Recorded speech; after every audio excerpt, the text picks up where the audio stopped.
Pohon tinggi memiliki banyak akar, namun tidak banyak dengan tangkai. Mari kita ikutin acara webinar, mengingat sekarang sudah waktunya mulai. Bismillahirrahmanirrahim. Alhamdulillahirrabbilalamin. Wassalatu wassalamu ala asrofil abiyal wal nursalim. Sayyidina Muhammadin wa ala alihi wa sahbihi ajmain.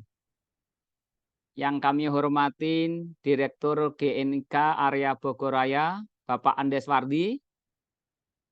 Pada kesempatan ini kami segenap pengurus dan semua anggota GNIK Bogoraya mengucapkan ikut berbelasungkawa atas meninggalnya adik tercinta Kombes Polisi Mantri Soni Malai, Direktur Reserse Narkoba Polda Bangka Belitung, yang meninggal pada hari Rabu tanggal 8 November tahun 2023 dalam usia yang ke-49 tahun.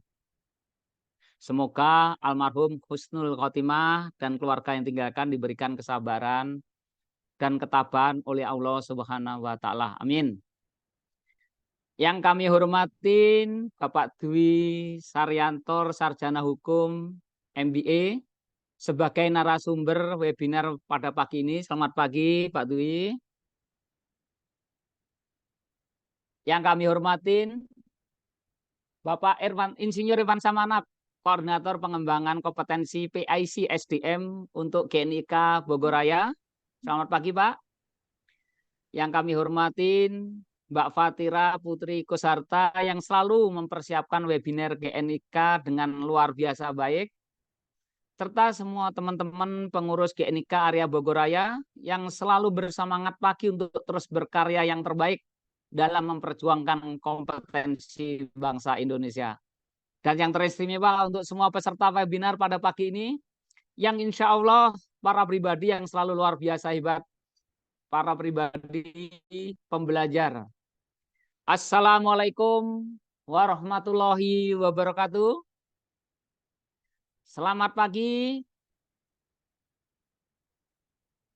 para pejuang kompetensi wilayah Bogor, Kabupaten, dan Kota pada khususnya, dan para pejuang kompetensi seluruh negara Kesatuan Republik Indonesia pada umumnya. Salam damai sejahtera bagi kita semua. Salam, Om Swastiastu, Namo Buddhaya, salam kebajikan. Puji dan syukur marilah kita panjatkan kepada Allah Subhanahu wa taala, Tuhan Yang Maha Esa. Karena berkat rahmat dan karunia-Nya kita bisa berkumpul bersama meskipun secara online di acara pagi ini. Salawat serta salam semoga tetap terlimpahkan kepada junjungan kita Nabi Muhammad SAW, keluarga dan sahabat-sahabat beliau, dan yang selalu kita harapkan syafaatnya di yaumil kiamah. Dan tak lupa juga kami ucapkan terima kasih kepada pihak yang terlibat, kepada semua pihak yang terlibat dalam pelaksanaan acara webinar pada pagi ini, kepada semua panitia, kepada narasumber, dan kepada semua peserta webinar. Terima kasih yang telah meluangkan waktunya.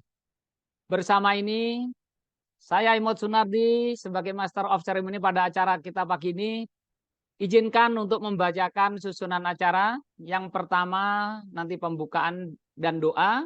Yang kedua sambutan Direktur GNIK Area Bogoraya. Yang ketiga penyampaian materi dengan topik cara penanganan keluh kesah pekerja dan development management system. Yang keempat tanya jawab, dan yang kelima foto bersama serta penutupan. Selanjutnya sebelum kita mulai, kami bacakan tata tertib acara webinar pada pagi ini.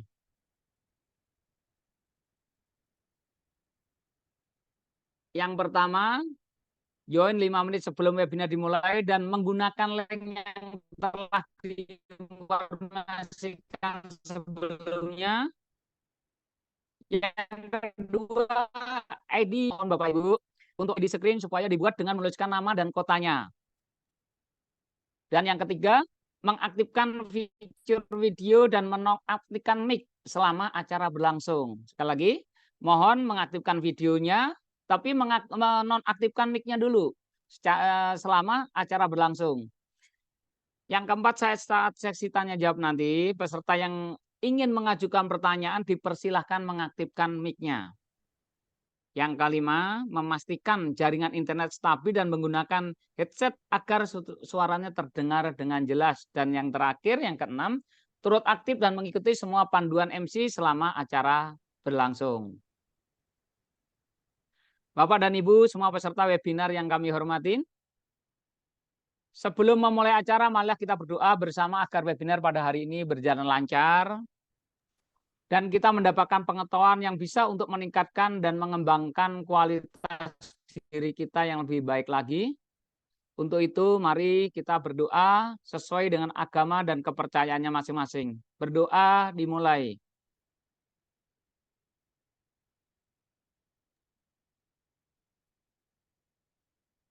Berdoa selesai. Semoga dengan doa yang sama-sama sudah kita panjatkan, acara ini dapat berjalan lancar dan mulai awal sampai dengan akhir nanti. Acara selanjutnya yaitu sambutan dari Koordinator Pengembangan Kompetensi PIC SDM GNIK Bogoraya yang mewakili Direktur GNIK Area Bogoraya kepada yang terhormat Bapak Insinyur Infran Samana, kami persilakan. Baik, terima kasih Pak Imut. Teman-teman sekalian, bismillahirrahmanirrahim. Assalamualaikum warahmatullahi wabarakatuh. Waalaikumsalam warahmatullahi wabarakatuh. Salam sejahtera, selamat pagi buat semuanya. Salam sehat, ya, salam kompeten. Pertama-tama mari kita panjatkan puji syukur kehadirat Allah Subhanahu wa Ta'ala karena atas perkenannya, taufik, rahmat dan hidayahnya kita bisa berkumpul pada pagi hari ini, ya, untuk kembali bersama-sama dengan GNIK Bogoraya melaksanakan HR training yang ke-10, ya, yang mana pada pagi hari ini kita akan membahas tentang penanganan keluh kesah pekerja dan Gripen Management System, ya. Dan alhamdulillah pada pagi hari ini kita sudah kehadiran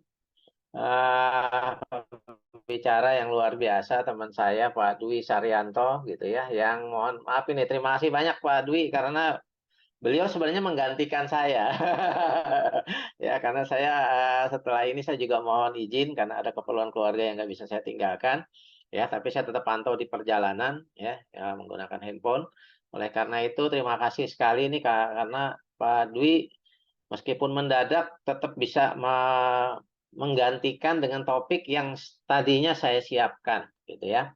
Dan terima kasih buat Pak Dwi sekali lagi. Teman-teman sekalian, atas nama GNIK kembali lagi kami mengucapkan terima kasih untuk teman-teman semua, bukan hanya di Bogoraya, gitu ya, Kota Bogor, Kabupaten Bogor dan sekitarnya, tetapi apa namanya, webinar kita pada pagi hari ini itu juga memang di-share ke beberapa komunitas yang anggotanya itu tersebar di seluruh Indonesia, gitu ya. Jadi mudah-mudahan ini akan memberikan kemanfaatan yang luar biasa karena pada prinsipnya GNIK itu tujuannya adalah memang untuk kita berusaha mengkompetenkan anak bangsa, lebih khusus lagi adalah para pelaku SDM. Nah, oleh karena itu saya akan sedikit barangkali sharing juga sebelum nanti menyerahkan panggung ini ke Pak Dwi, gitu ya, menjelaskan topik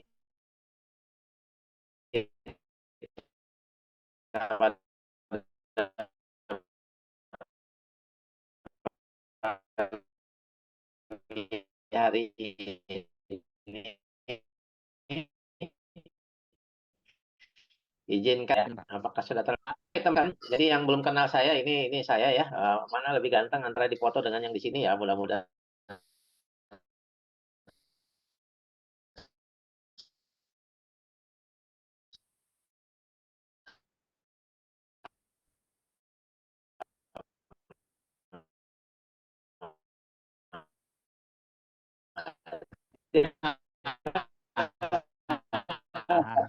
Tensi nasional Indonesia, ya. Jadi untuk para pelaku HR, teman-teman sekalian, itu sudah ada keputusan Menteri Ketenagakerjaan, ya, nomor 149 tahun 2020 yang merupakan perbaikan dari yang sebelumnya 2014, ya, 307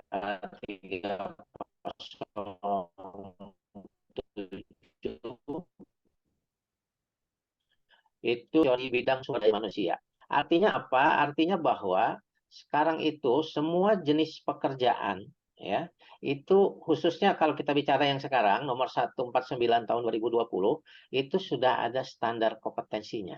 Ya. Nah, oleh karena itu, karena kita sebagai pelaku HR itu kan ingin mengkompetenkan karyawan kita di perusahaan, ya. Oleh karena itu, kalau kita bicara standar kompetensi, maka ini adalah hasil pembicaraan seluruh stakeholder, gitu ya, dengan industri-industri, hingga kemudian pelaksanaan kerja dari para HR itu distandarkan. Ya. Nah, oleh karena itu teman-teman yang mungkin baru mendengar atau mungkin sudah pernah membaca, ya, yuk dilihat lagi ya, karena ini akan sangat bermanfaat dan menjadikan patokan kita dalam melaksanakan pekerjaan.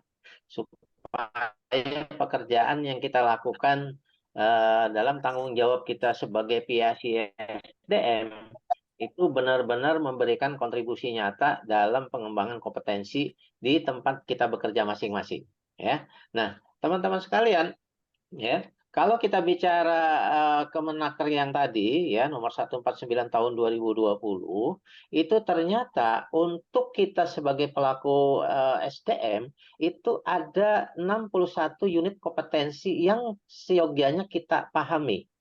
Ya, jadi ada 61 unit kompetensi. Ini nggak sedikit, ini cukup banyak ini. Ya, di mana kita tahu bahwa untuk melaksanakan kegiatan STM atau HR itu ada 9 klaster ya yang kita kerjakan. Ya, jadi inilah standarnya, teman-teman. Dan kalau kita melihat dari 9 klaster ini, industrial relation adalah yang terbanyak. Ya, 13 unit kompetensi yang harus kita kuasai. Ya, jadi industrial relation ini menjadi sangat penting ya, bahkan kalau saya bisa katakan ini bisa dibilang core-nya kita sebagai HR. Ya. Ya, tentu tanpa mengesampingkan yang lainnya. Nah, oleh karena itu teman-teman sekalian, ya, dari hasil penelitian yang sudah dilakukan di BNSP itu ternyata ya, itu yang pernah membaca SKKNI SDM itu masih sedikit.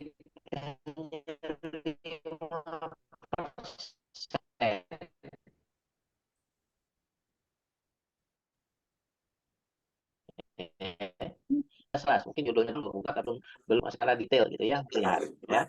Kemudian yang pernah membaca namun mengetahui adanya SKKN tidak pernah membaca ini lumayan banyak nih, 38%. Ya. Kemudian yang tidak mengetahui ada 13%. Ya. Nah, kemudian dari survei ini juga dilakukan pada pekerjaan-pekerjaan yang dilakukan oleh kita sebagai pelaku SDM itu memang kita sendiri ternyata ya mungkin ini ya mayoritas kita memang kan masih banyak melakukan kegiatan administrasi. 66% teman-teman. Ya, itu lebih administrasi. Nah, oleh karena itu teman-teman, ya kaitannya dengan hari ini, ya, kenapa kita membicarakan terkait dengan apa namanya penyelesaian keluh kesah, kita kan bulan Mei yang lalu sempat dihebohkan dengan kasus viral. Wah ya, luar biasa kan kasusnya. Sampai-sampai akhirnya kasus ini apa namanya ya kalau namanya viral kan di mana-mana gitu ya, ribut lah gitu ya. Mengapa ini bisa terjadi? Kalau pengalaman kami dan dari hasil diskusi juga, ini terjadi bisa saja terjadi karena tidak adanya saluran dalam menyampaikan keluh kesah gitu ya. Nah, itu tuh salah satunya teman-teman yang bisa kita inikan. Nah, kembali lagi ke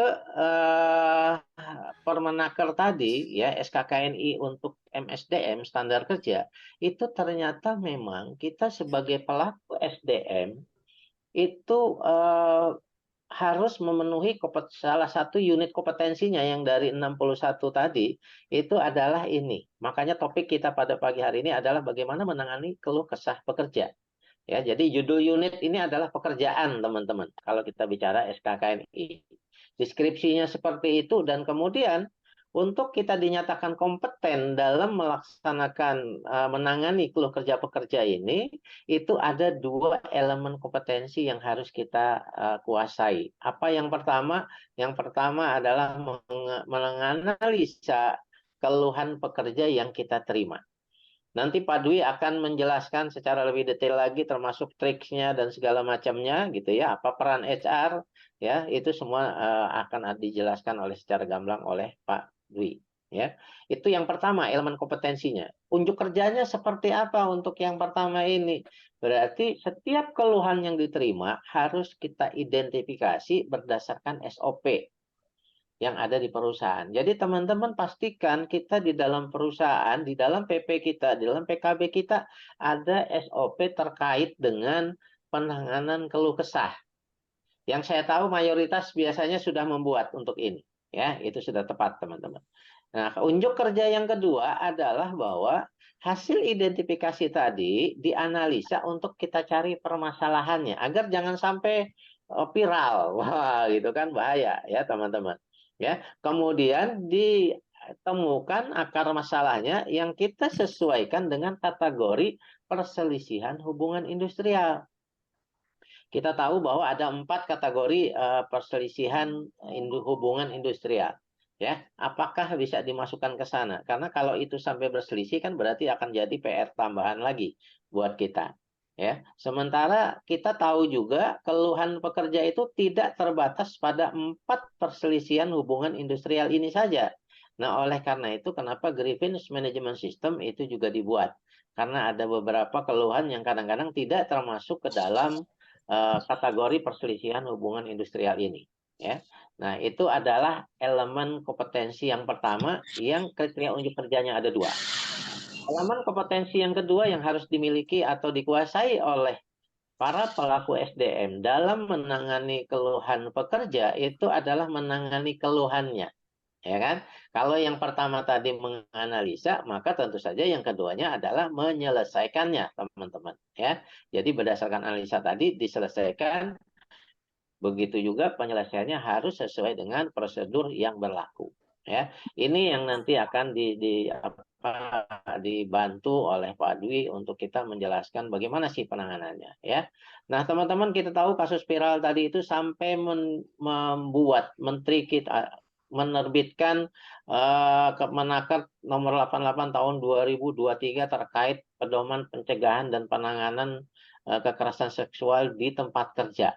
Ya, nah dan ini kemudian detailnya ada di sana semua. Saya yakin teman-teman sudah punya. Oleh karena itu ini harus masuk ke dalam ranah penyelesaian termasuk diskusi apabila sudah ada LKS bipartit di perusahaan.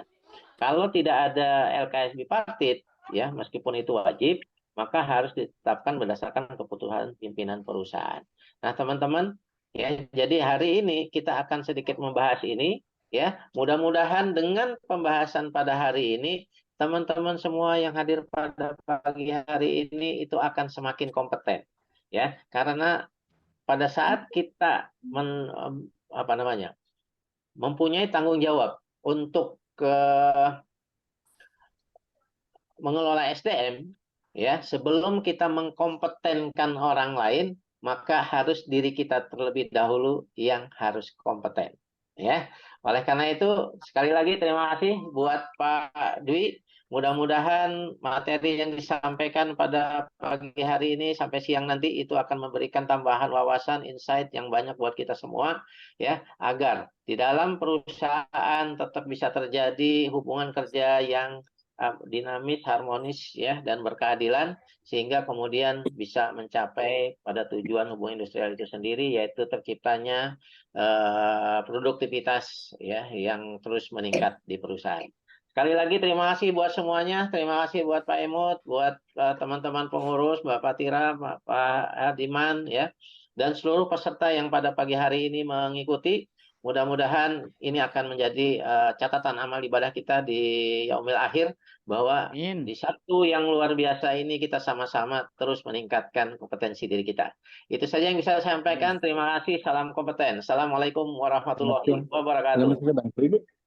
Waalaikumsalam warahmatullahi wabarakatuh. Terima kasih Pak Irfansyah pemaparannya dan pemaparannya. Jadi tadi kalau saya catat menggarisbawahi apa yang disampaikan oleh Pak Irfansyah bahwa kita tuh sudah ada SKKNI yaitu Standar Kompetensi Kerja Nasional Indonesia yaitu sesuai dengan Kemenaker 149 tahun 2020.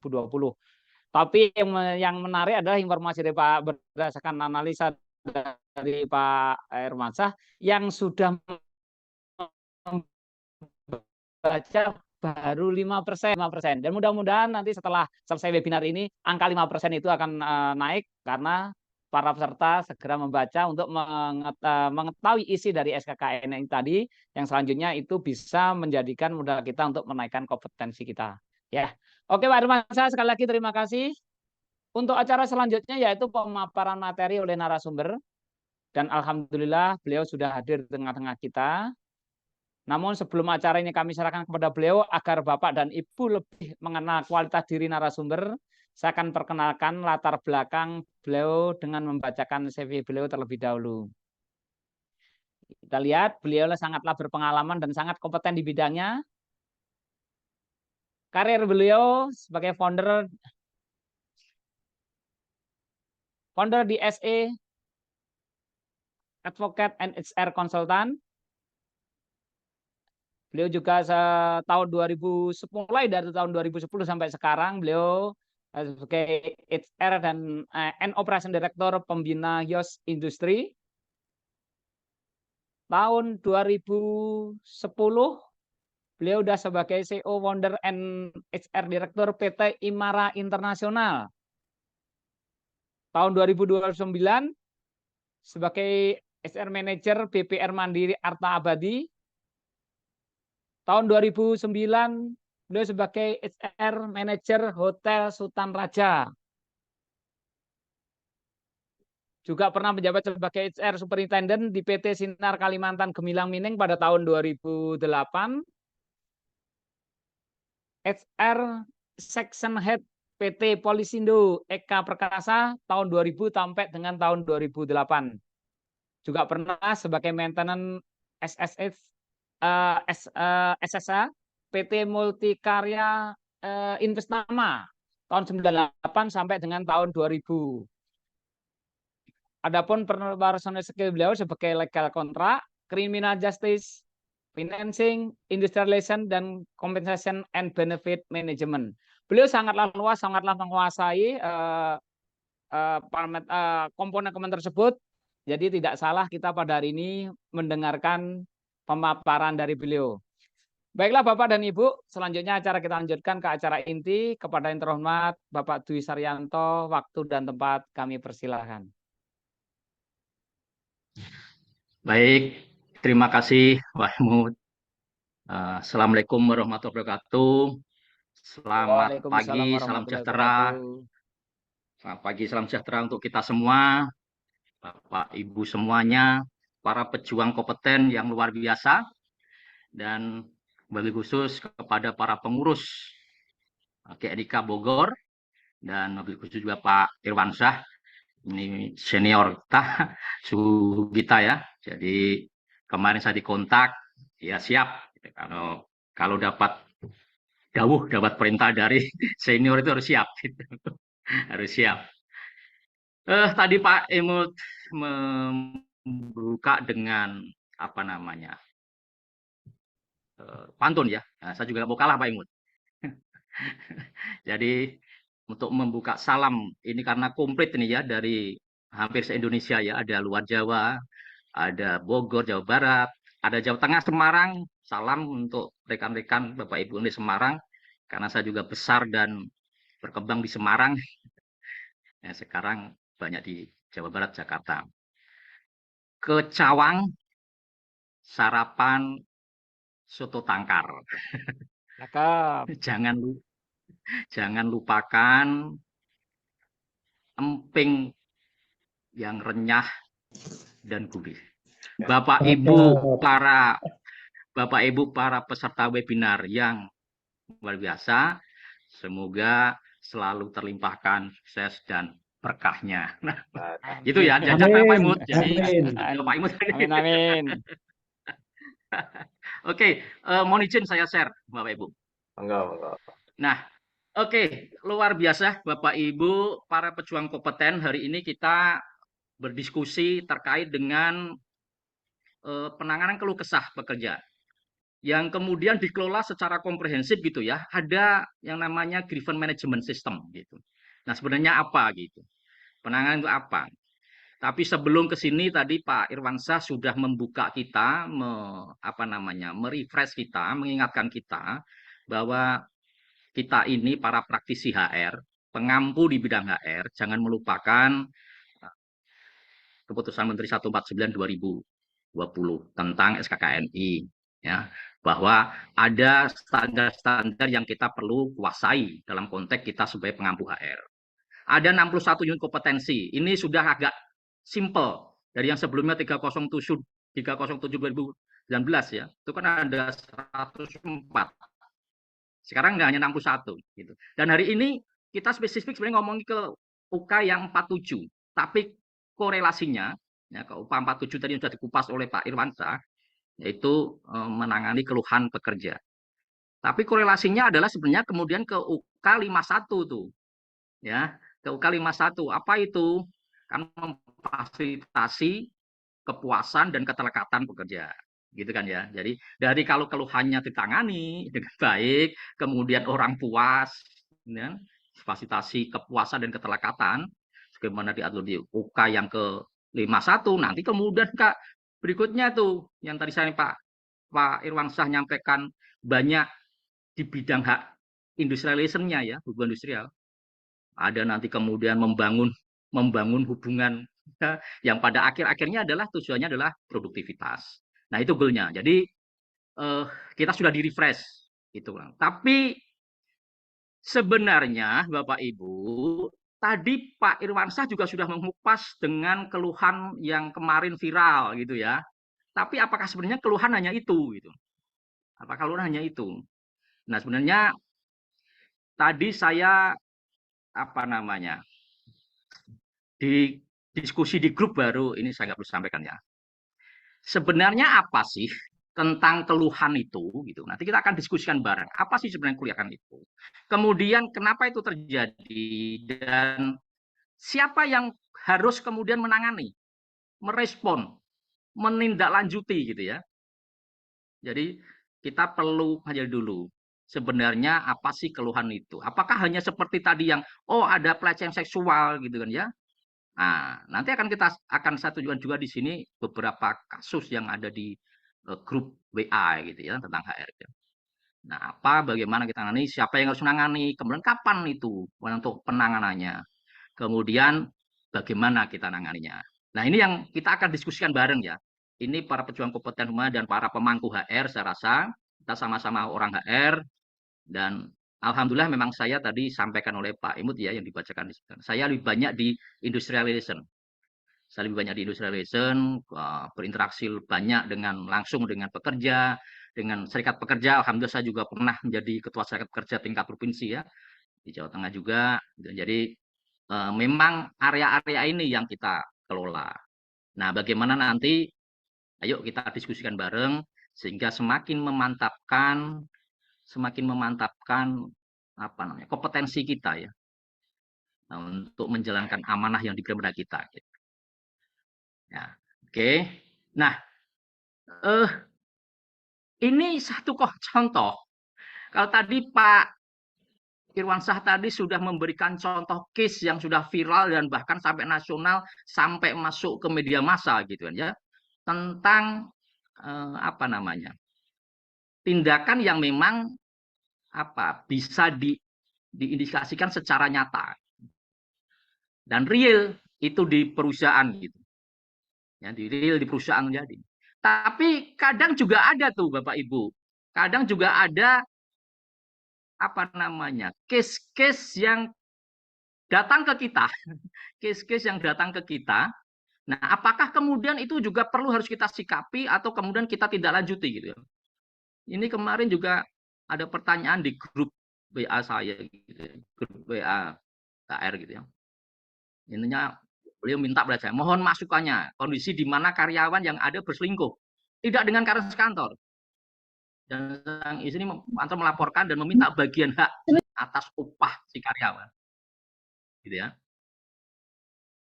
Bapak Ibu, nanti kalau ada suara saya yang terputus, mohon saya di anon ya Pak Imut, biar nanti saya ulang kembali ya. Kemudian, nah apakah kemudian seperti ini juga masuk menjadi ranahnya keluhan pekerja? Kasus seperti ini. Apakah kemudian ini juga harus kita tangani? Apakah harus kita biarkan? Kadang-kadang kita juga dihadapkan pada hal seperti ini. Kita tahu-tahu didatangi oleh perempuan dengan anaknya gitu ya. Ada yang dia ngaku istrinya asli, kemudian suami nggak pulang ke rumah, gitu ya. Jadi terus minta gajinya. Gitu. Ini real kasus yang kemarin dimintakan kepada saya ya di kadang seperti ini. Ada yang kemudian ngaku istri keduanya dan lainnya. Nah, apakah yang seperti ini kemudian masuk ke ranah yang perlu kita kelola? Ya, karena kita datang ke kita dan itu ada kaitannya dengan karyawan kita ya, suka tidak suka, mau nggak mau kan kita harus bersikap kemudian. Nah, sikapnya kan seperti apa, gitu ya. Nanti kita bisa diskusian bareng, kita bisa kupas bareng, gitu ya. Nah, kadang-kadang kasus atau keluhan itu tidak hanya di ranah yang real. Nah, sebenarnya, yuk kita pahami dulu ya, apa sih keluhan itu dan kenapa itu kemudian juga harus dikelola, bahkan ada ilmunya tadi ya, driven management system gitu ya. Nah, kalau kita ambil dari referensi, Bapak Ibu, kalau kita ambil dari referensi buku-buku yang ada, kemudian bahkan mungkin di area teman-teman Bapak Ibu yang di psikolog ya, mungkin juga ada. Ya. Nah, karena di dalam SKKNI itu ada keluhan pekerja, gitu, maka ya kita akan fokus ke sana, keluh kesah pekerja. Sehingga nanti kita bisa mengarahkan apa saja yang akan masuk di area itu dan bagaimana nanti kita akan menangani. Keluh kesah pekerja, kalau dari buku-buku referensi dan jurnal-jurnal yang ada, keluh kesah pekerja itu adalah keluhan pekerja kepada pemberi kerja. Keluhan pekerja kepada pemberi kerja. Karena akhirnya judulnya adalah keluh kesah pekerja ya. Jadi keluhan pekerja kepada pemberi kerja. Atas suatu perbedaan atau permasalahan yang timbul dalam proses hubungan kerja. Jadi keluhan pekerja. Objeknya adalah keluhan pekerja. Subjeknya adalah pekerja dan pemberi kerja. Gitu kan ya. Atau kemudian juga pihak yang terkait. Dalam proses hubungan kerja. Karena suatu perbedaan. Nah, suatu perbedaan ini kan banyak sekali. Perbedaan ekspektasi, perbedaan persepsi, dan lain-lain. Banyak sekali. Perbedaan atas suatu norma, dan lain-lain. Atau kemudian permasalahan. Karena tidak dipenuhinya suatu norma. Bisa jadi. Gitu ya, permasalahan. Jadi, bisa jadi keluhan itu bisa muncul bukan suatu permasalahan, gitu ya, tapi karena memang suatu perbedaan.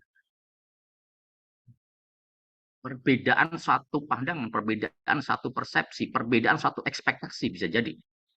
Atau mungkin karena permasalahan. Karena permasalahan ini sudah pasti, kalau namanya permasalahan, adanya satu ketentuan atau norma, atau satu base gitu ya. Satu base begitu, tapi tidak sesuai, itu permasalahan. Ya. Nah, karena itu sifatnya adalah keluhan pekerja, maka di dalam proses hubungan kerja. Nah, ini dapat terjadi nih perbedaan tadi. Seperti tadi perbedaan persepsi. Apa itu perbedaan persepsi? Tentang apa aja? Banyak perbedaan persepsi. Perbedaan persepsi.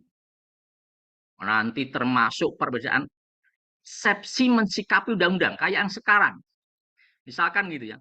Sekarang masih kita lihat kan. Masih banyak kita dengarkan. Bahwa pengusaha ada yang mengatakan bahwa sekarang Undang-Undang 13 2003 sudah tidak berlaku tentang ketenaga kerjaan, sudah diganti dengan Undang-Undang Cipta Kerja. Nah, itu persepsi. Sementara teman-teman serikat pekerja, dia nggak mengakui Undang-Undang 13. Nggak mengakui Undang-Undang Cipta Kerja.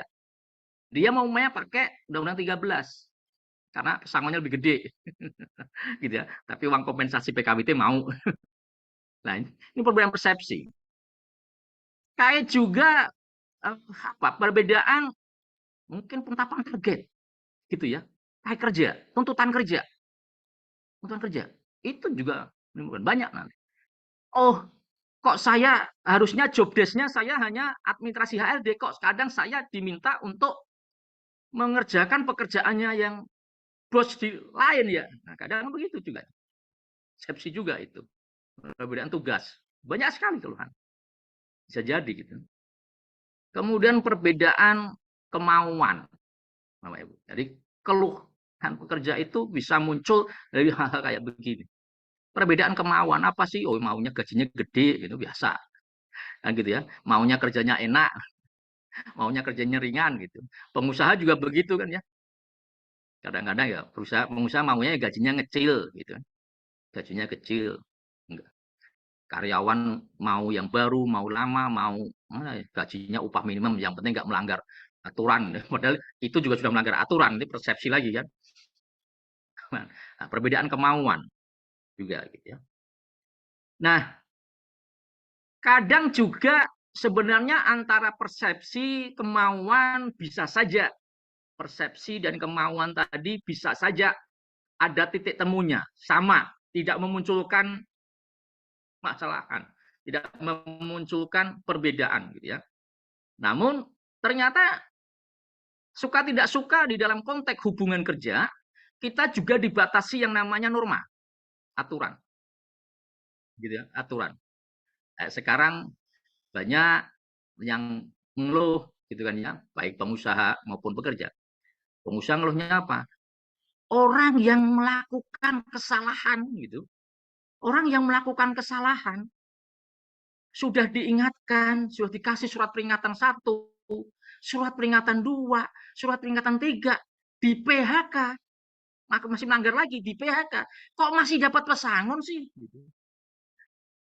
Normanya itu kan dapat pesangon, kalau dulu kan pasal 161 gitu ya, dapat 1 kali ketentuan, undang-undang, 1 UTK.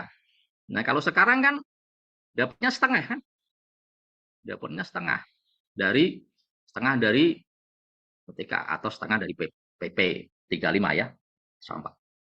Nah, pembatasan norma, kadang juga ada norma-norma yang kemudian harus diikuti. Dan itu yang memberikan keterbatasan ruang bagi si pekerja maupun si pengusaha. Nah, bisa terjadi kemudian di sana memunculkan. Kemudian ini yang tadi permasalahan gitu ya, keluhan berangkat dari permasalahan. Itu penyimpangan norma. Ini yang banyak. Ini yang banyak. Apa aja itu? Ya, alhamdulillah untuk rekan-rekan yang ada pada perusahaan yang sudah komplai gitu ya. Sudah komplai, kemudian sudah ngomong strategik gitu ya, sudah ngomong strategik, sudah tidak ngomongin lagi di ranah-ranah hubungan industrial gitu ya, sudah ngomongin tentang development, pengembangan, kemudian bisnis partner kayak begitu ya, alhamdulillah. Tapi harus kita akui kan di sekitar kita itu masih banyak sekali eh, apa namanya yang belum 100% comply tentang upah minimum. Berapa banyak perusahaan yang belum ikut-ikutan upah minimum.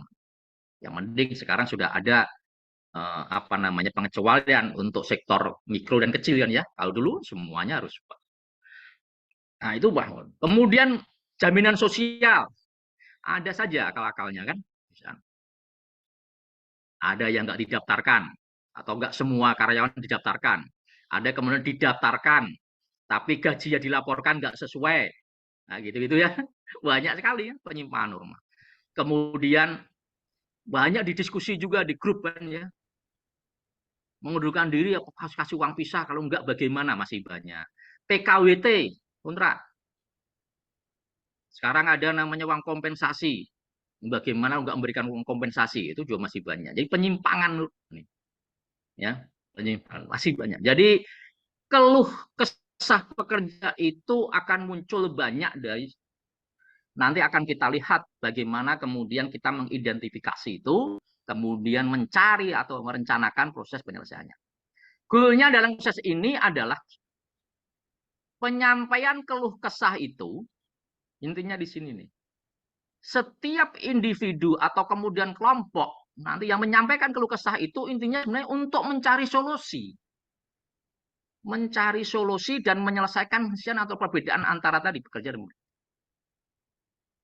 Ya, jadi maka yang diatur di dalam SKKNI, ya, unit kompetensi nomor 47 tadi itu mesti diselesaikan.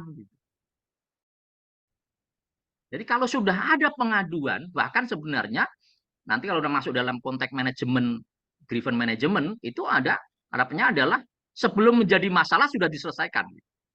Nah, kalau yang UK 47 itu setiap keluhan itu harus diselesaikan. Kenapa? Karena dampaknya kalau nggak diselesaikan, problem nanti dikaitannya UK 51 tadi itu yang saya sampaikan. Bagaimana karyawan akan engage, akan loyal, kan gitu kan ya? Akan loyal. Terus kemudian kan kaitannya dengan engagement loyal kan arahnya kan produktivitas. Jadi harapannya keluhan atau pekerja itu ya tidak hanya sekedar ditampung, diterima gitu ya, tapi harus dicari solusi dan penyelesaiannya. Ya apa saja itu? Apa saja? Ya tadi ya, keluhan tadi bukan hanya jadi kasus saja gitu. Tapi yang kayak tadi itu yang sebenarnya bukan atau jadi di perusahaan gitu dan tidak secara langsung hubungan kerja di perusahaan gitu. Ternyata datang juga perusahaan kayak tadi. Istrinya datang ke perusahaan kayak gitu. Kadang masalah di rumah itu datang ke perusahaan. Nah, apakah itu juga nggak harus diselesaikan? Ya, itu juga perlu diselesaikan. Mekanisme seperti apa nanti kita. Gitu ya. Nah, konteks keluhan itu Bapak Ibu rekan-rekan bisa saja merupakan keluhan yang sifatnya adalah untuk dari perorangan, individu. Ya, perorangan, individu. Jadi ya masalah-masalah dia perorangan, ketidakpuasan, perbedaan persepsi dia, kemauan dia dengan perorangan ini bisa juga loh muncul sebenarnya tidak dengan perusahaan, ya, tidak dengan manajemen, tidak dengan perusahaan, tapi antar individu pekerja, kemudian dia menyampaikan itu pada perusahaan, bisa jadi, gitu ya. Jadi keluhan orangan bisa muncul, ya, keluhan perorangan. Banyak hal-hal ya itu. Atau kemudian yang selanjutnya adalah kelompok. Nah, biasanya kalau udah kelompok gini nanti ada perwakilan tuh. Ada perwakilan. Apakah kemudian bentuknya serikat pekerja, serikat buruh? Ya bisa-bisa saja. Apakah kemudian bentuknya adalah forum komunikasi? Bisa-bisa saja. Apakah bentuknya adalah kelompok? Bisa-bisa saja. Gitu ya. Ya intinya kenapa kemudian secara kelompok dia menyampaikan? Karena mungkin ketidakpuasannya atau hal-hal yang menjadi keluhan tadi itu ya dirasakan bersama.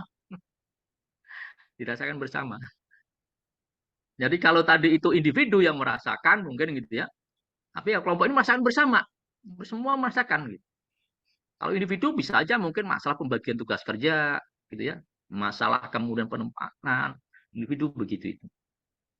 Kalau kelompok mungkin ya masalah upah, mengatur upah. Perorangan bisa juga masalah upah dia nggak puas juga. Yang lainnya biasa aja tapi dia nggak puas bisa juga.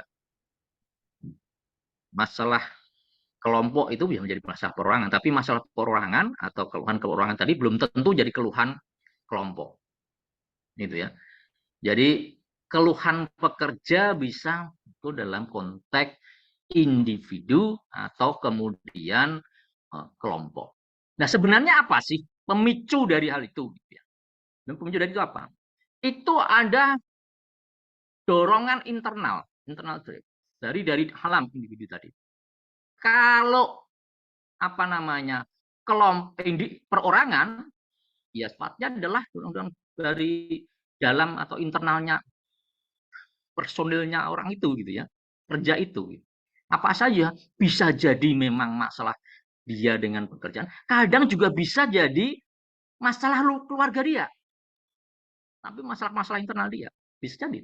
Tapi kalau kelompok apa internal drive-nya gitu. Ya tadi mungkin kebijakan, policy, aturan yang ada di perusahaan itu yang merasa kok ya beda tadi. Kok tidak begitu ya? Di sana kok begini gitu.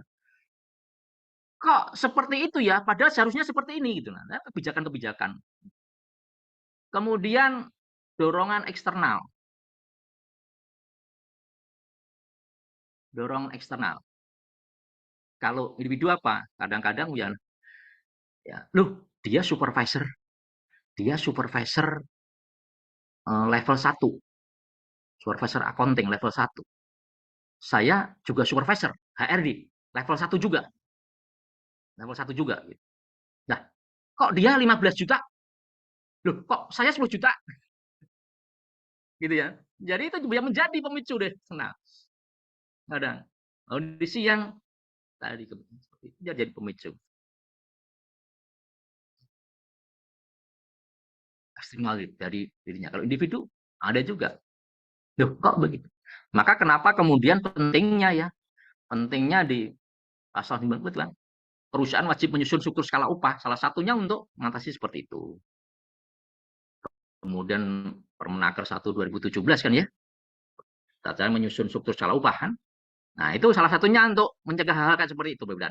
Maka pentingnya ketegasan dan kejelasan tentang pengaturan upah gitu ya. Itu juga penting kan. Itu juga bisa menjadi pemicu nanti keluhan ya. Nah, kalau kelompok yang dorongan dari eksternal apa? Bisa jadi juga kayak standar pengupahan tadi. Di internal kita sudah fair nih. Level 1, level 2, level 3, oh sudah fair, sudah ada perjanjiannya.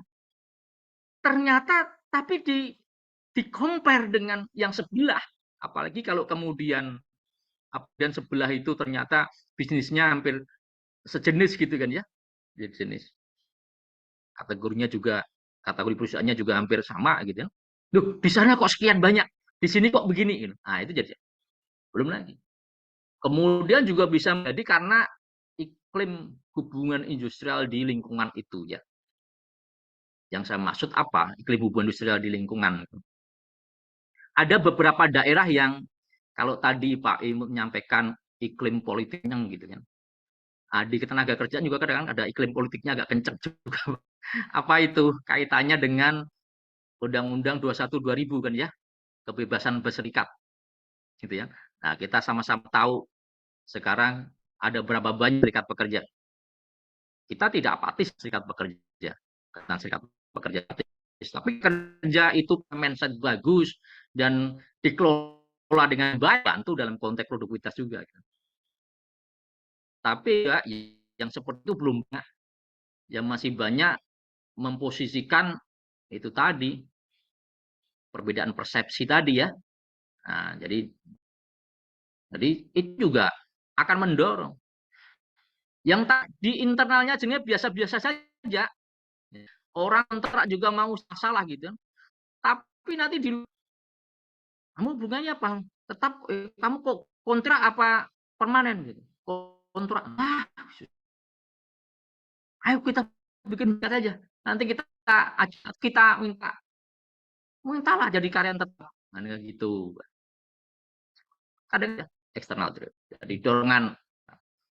Nah, itu merupakan keluhan. Dan apakah keluhan ini akan habis gitu.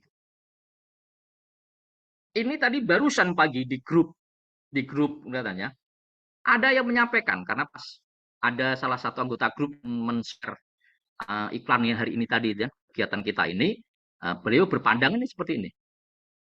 Sampai kapanpun idealisme selalu tidak match dengan realisme. Ya, jadi munculnya realistis. Dan parameternya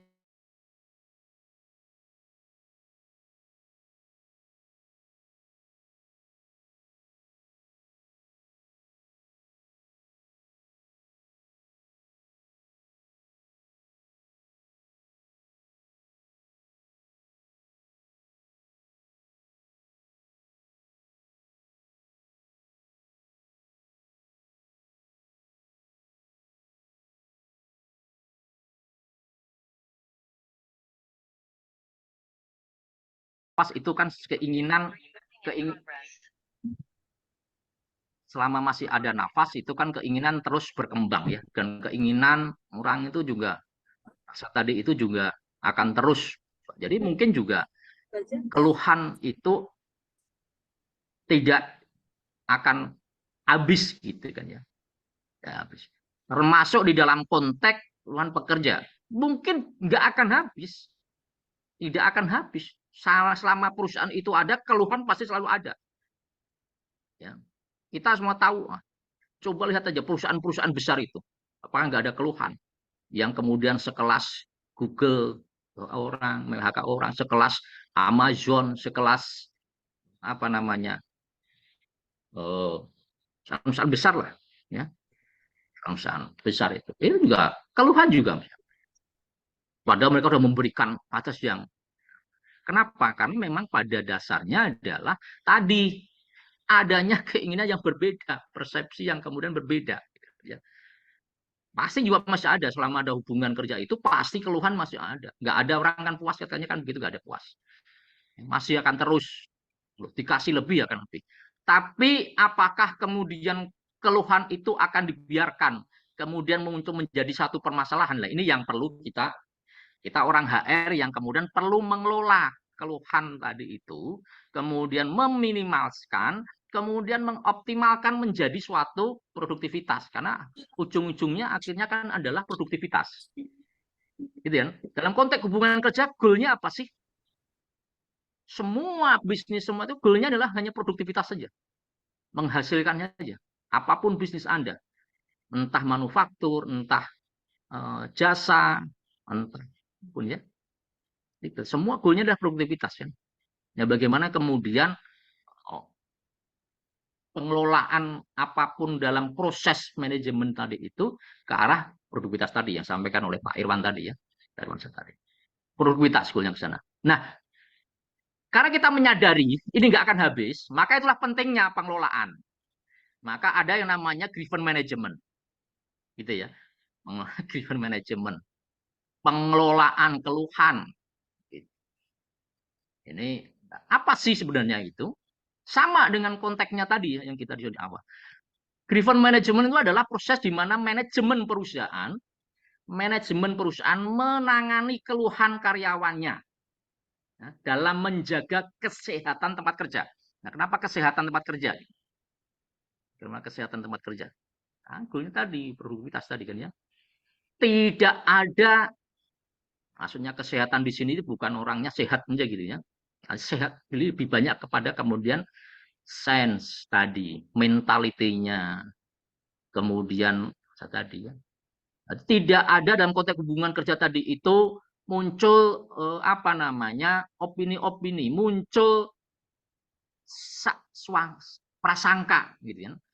Oh perusahaan kurang ajar nih, hasilnya gede, bayar kita kecil, nah, kayak begitu. Oh memindahkan, memutasi karyawan aja ada pikiran, oh ini agar maksudnya mem-PHK nih, membuat kita agak senang biar mengundurkan diri sendiri. Nah, kadang ada begitu tuh. Ya. Nah, ini maka perlu dijaga kesehatan tempat kerja. Pikiran yang bersih, positive thinking, yang kemudian memunculkan nanti rasa engagement gitu ya, memunculkan tadi keterlekatan, kepuasan dan keterlekatan, yang pada akhirnya kemudian optimal dalam menjalankan, memanfaatkan kompetensinya, menuju kepada performanya, kinerjanya. Ya. Karena orang kompeten kan kita sama-sama tahu, orang HRD kan. Orang HRD kan tahu. Nggak semua orang yang kompeten kemudian produktif atau perform. Gitu kan. Nggak semua orang yang kompeten itu perform. Karena kalau kita memetakan gitu, entah 4 box, 6 box, 9 box, 12 box, 4 kotak antara kompetensi dengan performance, antara potensi dengan performance, gitu, antara salary dengan performance, kadang-kadang kita kotakkan gitu kan. Dan konteks kemudian talent management, kadang-kadang ada itu. Nah, kita perlu jaga kesehatan tempat kerja. Bagaimana itu? Salah satunya, saya hanya menyampaikan ini salah satunya keluhan ini ya. Tapi ini lumayan vital. Ini walaupun salah satu lumayan vital. Karena harus kita akui gitu ya. Apa namanya?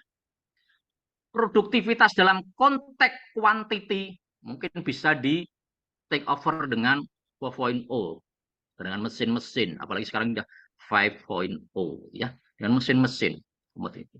Ya.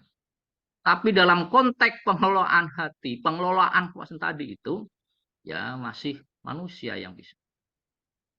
Gitu ya. Dan kita masih banyak penggunaan. Nah, ini pentingnya dalam konteks ya, produktivitas. Kesehatan tempat kerja. Nah, grievance management atau manajemen keluhan tadi itu adalah seperti tadi di dalam unit kompetensinya tadi SKKN ini ada proses mengidentifikasikan dengan benar, gitu kan? Mengidentifikasinya dengan benar, kemudian menyelesaikannya secara tepat, ya, menyelesaikan secara tepat. Kalau perlu bahkan itu sebelum hal itu menjadi suatu masalah yang besar, ya, sebelum menjadi besar. Nah, itulah maka disebut kenapa kemudian manajemen dikelola, manajemen pengelolaan. Nah, dikelola. Siapa yang kemudian mengelola? Gitu.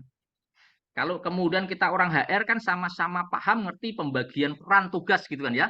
Pembagian peran tugas dalam konteks manajemen. Bagaimana pembagian baik dari fungsi, kemudian pembagian lewat level gitu ya, pembagian peran lewat level. Kalau level direktur perannya apa? Dia menentukan arah, kan gitu katanya kan. Direktur itu tugasnya, perannya adalah menentukan arah, level direktur. Manajer itu tugasnya atau perannya adalah mencari cara untuk mencapai arah, gitu ya. Mencari cara untuk mencapai arah agar arah tadi.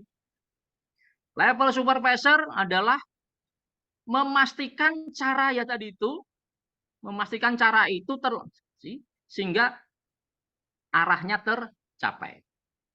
Kalau level pelaksana, gitu, level pelaksana, nah, skop areanya, tugasnya adalah melaksanakan cara tadi yang itu.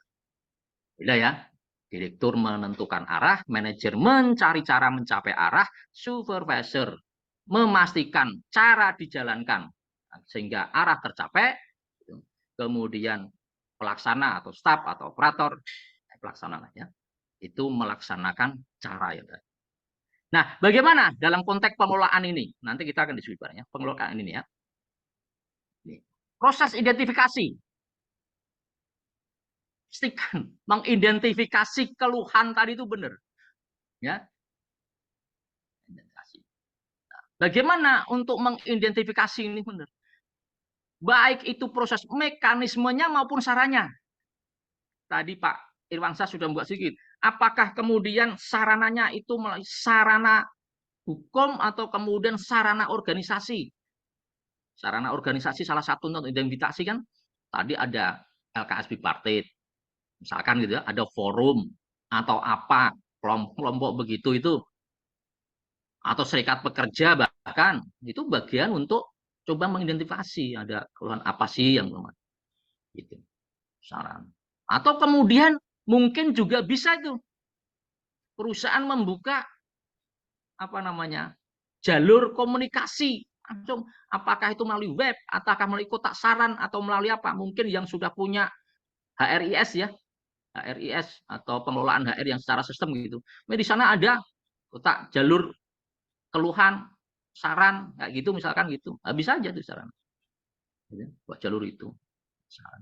Atau bahkan kemudian bikin apa namanya satu event gitu ya, satu event Mbak untuk pas mungkin pas akhir tahun atau apa ya, pas ada inaugurasi akhir tahun gitu, review kinerja tahunan terus kemudian sama perencanaan tahun ke depan gitu. Nah, di sana tuh muncul kan perlombaan penyampaian keluhan malah kan bisa aja. Nah, sarana-sarana itu yang perlu dibangun. Mekanismenya bagaimana kemudian menyampaikan tadi itu? Ya, kemudian setelah diidentifikasi termasuk kita dapatkan banyak masukan keluhan dan lainnya, ya kemudian kita lakukan analisis. Itu runtutan kalau kita lakukan analisis. Apakah ini masa keluhan pribadi, gitu ya, saya tanya penuh pribadi, atau kemudian terkait dengan pekerjaan, jadi manajemen, manajemen. Nah, kadang bisa aja keluhan-keluhan pribadi bisa masuk aja. Ini apakah ini analisisnya? Keluhan pribadi atau pekerjaan? Nah, setelah kemudian kita dapatkan analisanya, oh ternyata ini masalah pribadi. Kemudian masalah. Nah, kemudian kita akan apa? Seperti tadi ya, karena ada penyelesaian secara lebih cepat tadi ya. Ya bagaimana nanti untuk penyelesaiannya? Apakah kemudian personal approach atau kemudian general policy? Kalau personal approach kan perlu dipanggil, kemudian dikomunikasikan, diajak bicara atau kemudian. Kalau yang kemudian sifatnya adalah pekerjaan yang kemudian perlu general policy, mungkin dikeluarkan suatu keputusan saat dianalisa dan lain-lain. Kita kan ini saya keluar. Kita tuh lama nggak pernah. Kita tuh ada bisnis kita bagus, tapi kok ya begini saja nggak pernah. Kemudian ada kebijakan perusahaan. Untuk tahun ini kita ada karena kita ada kelebihan usaha barangkali gitu ya. Kita ada rekreasi. Ada bonus. Ada insentif misalkan begitu ya. Nah, itu general policy, keputusan, kebijakan general policy. Kemudian implementasi dari solusi tadi, penyelesaian. Ya. Implementasi. Nah, implementasinya seperti apa? Kalau masalah pribadi mana? Apakah kemudian pola coaching yang harus kita jalankan atau bahkan konseling atau mungkin mentoring yang perlu, gitu ya? Coaching, konseling, mentoring. Nah, kemudian bagian manajemen pengelolaan keluhan yang adalah evaluasi, impact-nya yang perlu kita lihat, impact terhadap kinerja. Karena goal-goalnya adalah di sana. Penyelesaian keluhan itu goalnya adalah ke kinerja. Berimpact apa enggak nih? Berdampak apa enggak nih? Atau seberapa dampaknya ini? Nah, dari sana, dari evaluasi, nanti kita menjadi pola pengelolaan baru. Itu ya. Grievance management, goal akhirnya adalah menyelesaikan keluhan masalah tadi secara cepat, efisien, gitu, dengan menjaga keadilan bagi karyawan maupun perusahaan. Ingat ya. Jadi kita fokus kita, sasaran kita pada saat proses penyelesaian keluhan tadi itu, ya kita nggak hanya ke karyawan tapi perusahaan. Dan goalnya adalah kembali lagi pada produktivitas. Bukan kemudian masalah karyawannya selesai, tapi kemudian impact bagi perusahaan kagak ada. Gitu ya. Atau bahkan perusahaan malah hanya pengeluaran kos. Bisa jadi pengeluaran kos, mungkin nggak apa-apa, kita bisa accepted, bisa terima pengeluaran kos. Tapi itu mendapatkan dampaknya luar biasa. Karyawannya engage, karyawannya loyal, kemudian berproduktif. Bisa aja. Nah, itu yang perlu kita analisis. Ya. Gambarnya tadi itu. Nah, ini Bapak Ibu, rekan-rekan semuanya.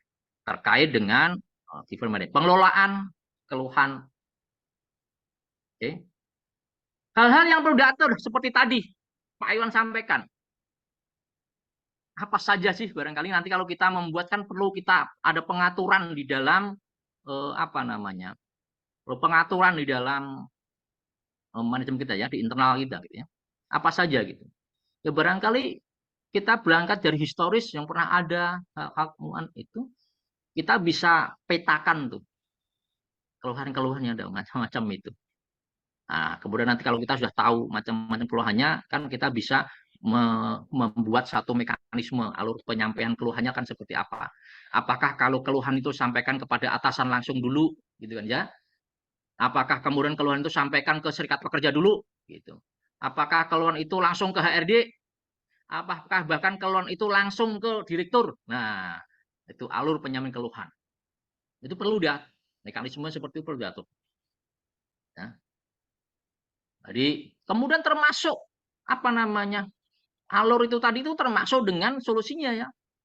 Kalau kita sudah membuat kalau ada keluhan sampaikan kepada atasan langsung dulu, misalkan begitu. Ya, tapi juga kita harus memberikan kewenangan kepada atasan itu untuk mencoba membantu menyelesaikan itu. Dan dikasih waktu barangkali. Kalau itu belum terselesaikan gitu, maka mungkin apakah kemudian ke atasan lebih tinggi lagi. Dikasih waktu juga. Gitu ya. Dikasih lagi. Atau bahkan langsung ke HR gitu. Coba sampai dengan berikut. Wah, intinya bahwa si yang menyampaikan keluhan itu tadi merasa bahwa oh iya, setiap ada keluhan apapun kita itu ditangani. Ditangani. Gitu. Jangan dibiarkan. Kalau suruh menyampaikan ke atasannya langsung, tapi atas langsung tidak diberikan, tidak menjadi KPI-nya dia barangkali juga ya. Tidak diberikan panduan untuk membantu itu atau sehingga ya menguap begitu saja.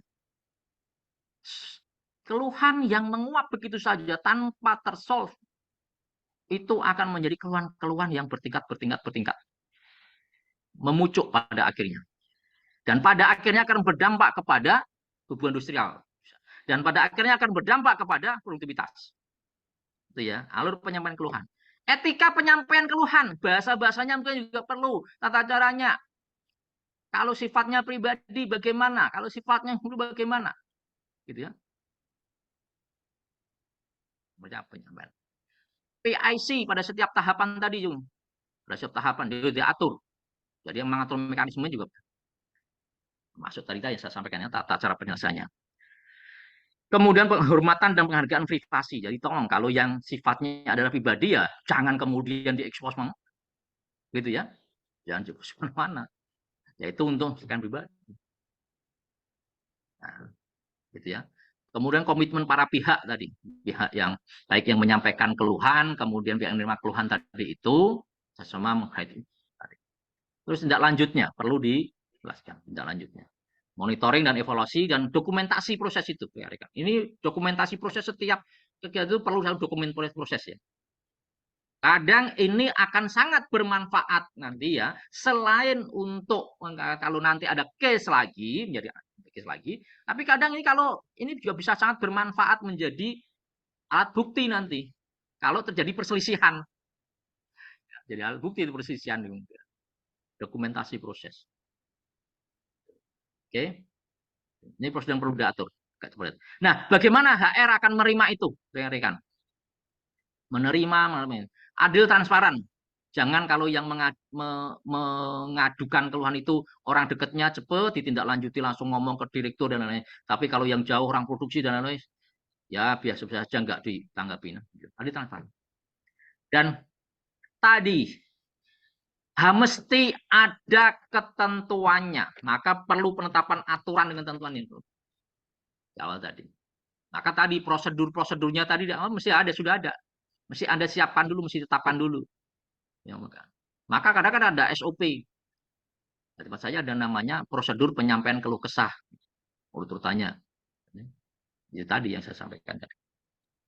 Nah, penetapan aturan ketentuan. HR kalau dapatkan keluhan juga harus identifikasi dan ukur dampaknya. Kalau ini agak molor-molor ini seperti apa atau tidak ini akan dapat seperti apa menurut. Kemudian bikin pola, bikin mekanisme yang sederhana dan mudah dipahami. Dan nomor 5 ini pendekatan manajemen risiko ini tidak hanya dari tadi identifikasi dan ukur dampak tadi ya. Selalu gunakan pendekatan manajemen risiko ya. Hati-hati. Jangan sampai gara-gara keluhan satu orang terpaksa perusahaan harus tutup karena bisa jadi. Itu perlu juga nih. Perlu sebenarnya keluhan perorangan tapi bisa saja berdampak pada penghentian operasional perusahaan, bisa aja loh, hati-hati. Kenapa? Bisa saja si orang itu ternyata punya power yang tinggi, punya dukungan massa yang kuat. Gitu. Jadi kadang kan orang ada namanya solidaritas gitu ya. Berhenti atau mogok gara-gara si ini dimutasi, si ini di PHK, si ini diskorsing, minta skorsing cabut, kadang-kadang ada begitu kan. Nah, itu manajemen risiko tuh. Kemudian komit pada penyelesaian cepat tadi ya. Dokumentasi dan monitor, evaluasi dan improve sistem. Ini HR harus. Itu ya, Bapak Ibu. Tip menanggapi keluhan Kalau orang lagi mengeluh ya dengerin aja, jangan disela-sela. Pada saat ngeluh, ini mungkin teman-teman ya ahli lah ya, mendengarkan itu ya dengarkan aja dulu sampai dengan dia selesai.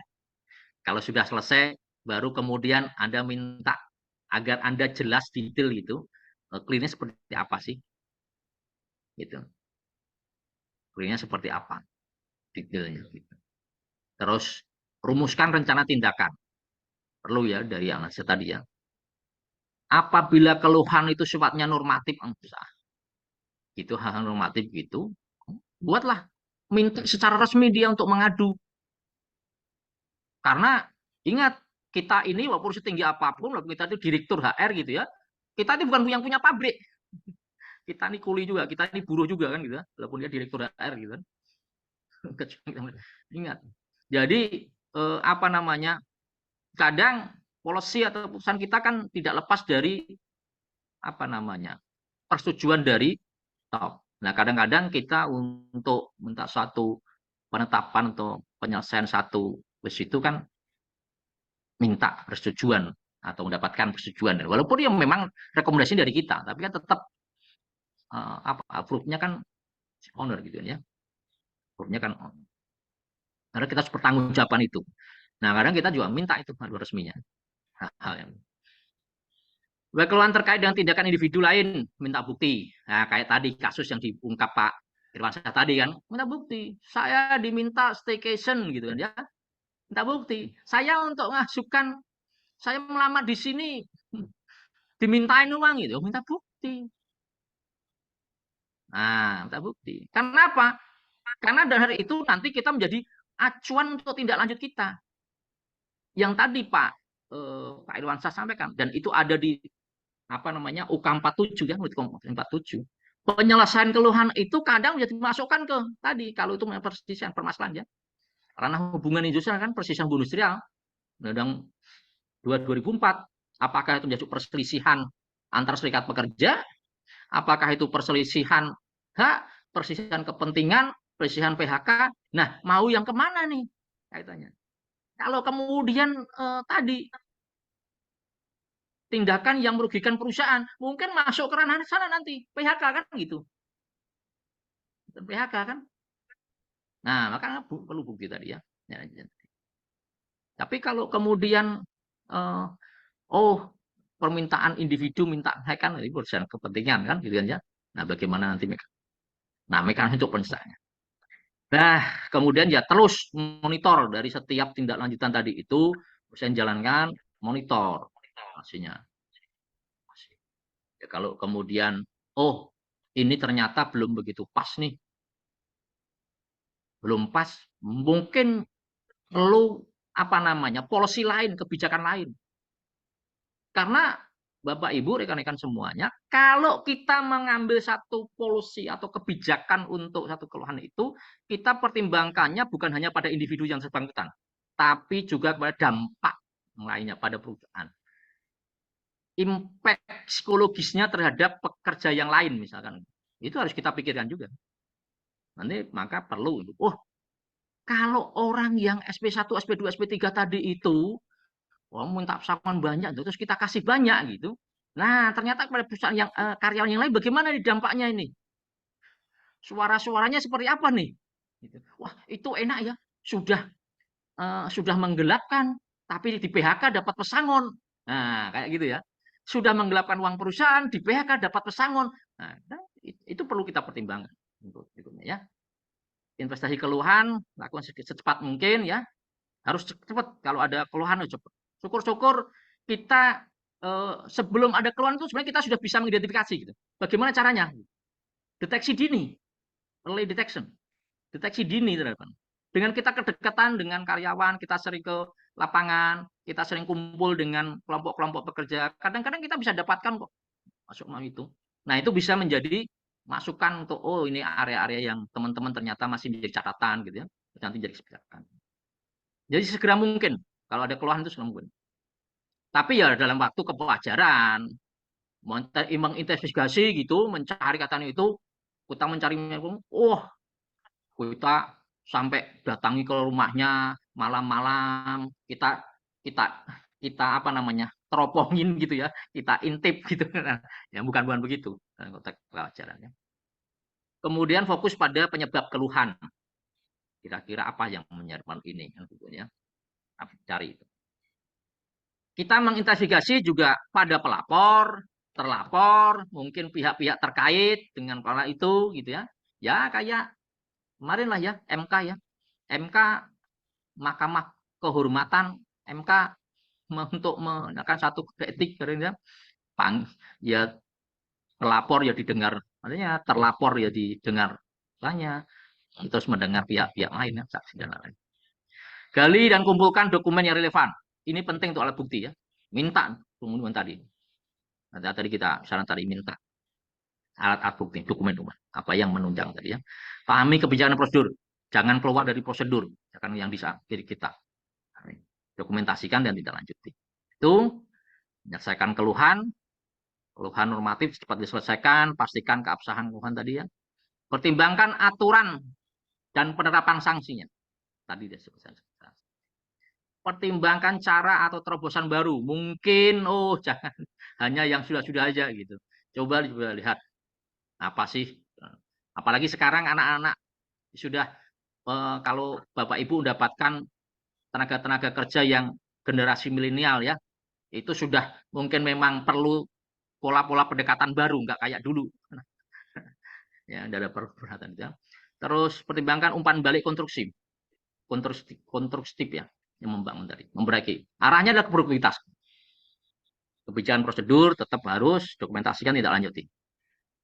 Evaluasi ini ya, tadi sebagian gue sudah saya ungkap ya, evaluasi yang perlu dilakukan untuk pentingnya menyusun rencana tindakan berikutnya. Ya. Mungkin juga, belum ternyata berdampak, belum ada, mungkin perlu kita lihat. Baik itu keluhan-keluhan yang sudah teratasi maupun yang belum teratasi ya. Yang sudah tersolve maupun yang belum, itu perlu kita lakukan evaluasi untuk kemudian menyusun berikut untuk satu policy kebijakan berikutnya. Referensi-referensi yang perlu kita ya, tentang perjanjian kerja. Jadi perlu juga hal-hal yang terkait seperti itu mungkin kita masukkan perjanjian kerja. Kalau kemudian tidak spesifik di perjanjian kerja, masuk ke dalam peraturan perusahaan, atau kalau yang sudah pakai perjanjian kerja bersama ya PKB. Undang-Undang Nomor 13 2003 tentang Ketenagakerjaan. Lihat yang area hubungan industrial, hubungan kerja, mulai pasal 51 dan seterusnya itu hubungan kerja. Nah, di sana untuk membangun kerja yang baik tadi ya. Di sana pahami itu. Beserta dengan perubahannya tentunya ya, Undang-Undang Cipta Kerja pasal 81 ya, perubahan-perubahan di Undang-Undang 13 ikuti. Terus manfaatkan juga tentang ini Undang-Undang Serikat Pekerja ya, 1.2. Mekanisme penyelesaian ya. Apa namanya?